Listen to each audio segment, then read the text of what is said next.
नमस्कार मित्रांनो, लपन डाव या मालिकेच्या 20 जानेवारीच्या भागात आपल्याला पाहायला मिळणार आहे. सरकारच्या हातात एक आता छोटंसं बुक असतं जे की किर्लोस्कर कन्स्ट्रक्शनचं असतं आणि ते आता स्वतःशीच म्हणत असते, मला तर लवकरात लवकर तुमच्या कंपनीला दाखवून द्यावं लागेल की सरकार काय चीज आहे. दुसरीकडे आता कान्हा घरी आलेला असतो. त्यावेळी माई त्याला म्हणत असते, आपण तुझी ओळख कितीही लपवण्याचा प्रयत्न केला ना तरी कुठल्या ना कुठल्या रूपात ती लोकांसमोर येऊ शकते. मला असं वाटतंय की यावर्षी तू सूर्यपूजेला बसू नये. त्यानंतर आता कान्हा स्वतःशीच म्हणत असतो, इतकी वर्ष मी कबीर म्हणून ही पूजा करत होतो, यावेळी मी कान्हा म्हणून ही पूजा करणार.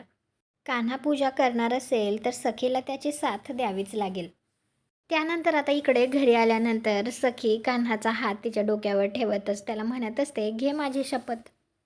तुम्हाला काय वाटतं, सखीला असं कोणतं कान्हाचं सत्य कळलं असेल ज्यामुळे आता ती त्याला शपथ घ्यायला लावत असेल?